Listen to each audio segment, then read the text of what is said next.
be the ruler of the realm!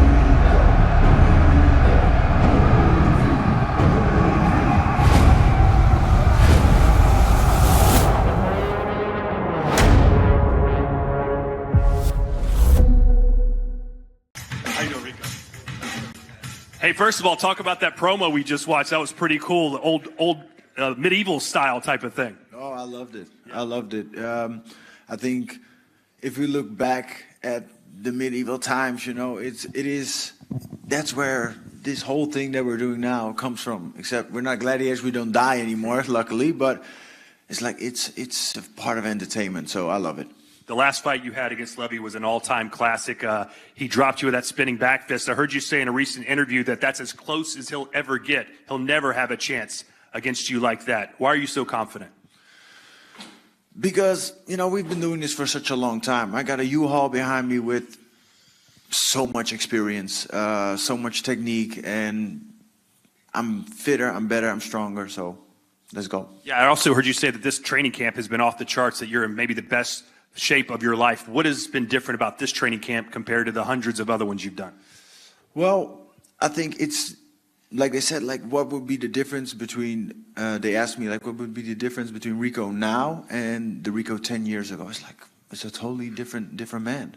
You know, it's just like I said, the experience, the way we're training, and so we did so many fights, and you gain so much knowledge, and we got so much better, and we're still open to learn. So I think that's the key. All right. Awesome. Have a seat, Levi, Rico. You had a crack at Rico in the heavyweight Grand Prix tournament final. You dropped him with that spinning back fist. How many times have you replayed that moment thinking, man, I almost had him out of there? Of course, a lot. But it wasn't enough, and this time it will be enough. Talk about your preparation. How do you prepare for a 5-rounder against arguably the greatest heavyweight kickboxer that's ever lived? Well, after the tournament, I joined a new team, like you can see. So I never trained this hard. So that's it. Train hard and believing in yourself, and then anything is possible.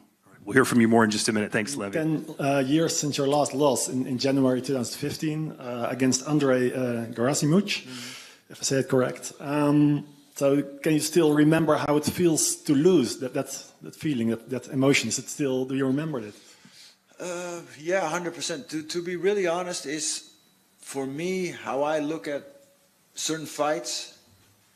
Even though I win, it feels like I'm losing, because I feel like I said, I'm my own biggest critic. So, for example, in the mistake that I made in the tournament, in the final, is something. It feels like I've lost, and different injuries or different fights have their, yeah.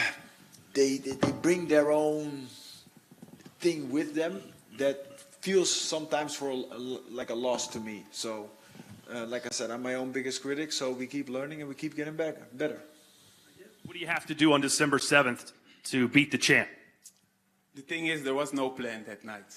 You know, I was without a team, I just left my old team. And a lot changed since then. You know, I joined a new team. Never trained this hard, so it's going to be a way different fight. Do you think Rico is as good as he's ever been, or do you see signs that maybe he's starting to decline a little bit? No, I expect the best version of him. Great fighters and huge names in your career. Now in front of you again is Levi. Now after fighting him, in terms of skill, where would you rank him as a fighter compared to all your previous opponents?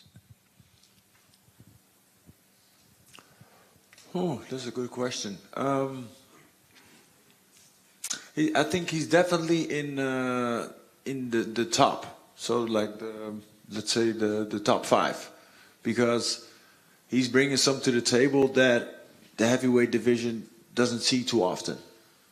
So like I said, the spinning back fist, the scissor knees, the scissor high kicks, and I like it. It's exciting to watch. So yeah. Let's see if we're going to see some of those things the 7th of December. Levi, I talked with Tarek, I talked with Boapea, and I talked with Jan.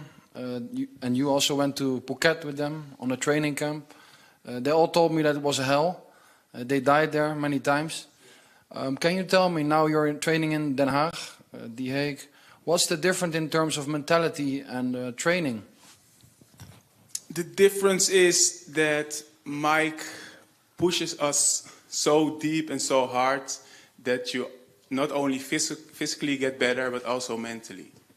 And that's how I feel right now. Physically better, mentally better, and ready for the 7th. And Rico, in your opinion, is Levi Rigters the best heavyweight not named Rico in glory right now? Yeah, of course. He's ranked #1. So I think he definitely showcased that during the Grand Prix. And again, in his last fight, in his qualifier for this fight. And take us back to that night. Was that spinning back fist, did you see that as just like a 1 in a million punch, like he hit the Powerball lottery, or did you see that as a legitimate knockdown? No, 100%. It was, well, I don't want to take anything away from him. I only look at myself, and I made a mistake.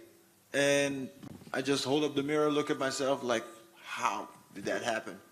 So just be, I'm my own biggest critic.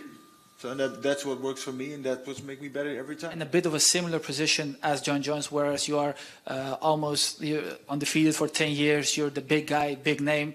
Why do you keep fighting these #1 contenders, these up-and-coming guys? I love the challenge. I just love the challenge. And who's out there? Who else is out there that wants to challenge me? I don't know. Like in a last interview, we heard that Francis Ngannou wants a piece, so I'm open. But first, we got Levi in front of us, so let's take care of business first, and then, continue from there. But like I said, those top contenders, I just love it. I love to challenge myself and still show that even though I'm like the older generation, I can still run with the young dogs. Thank you.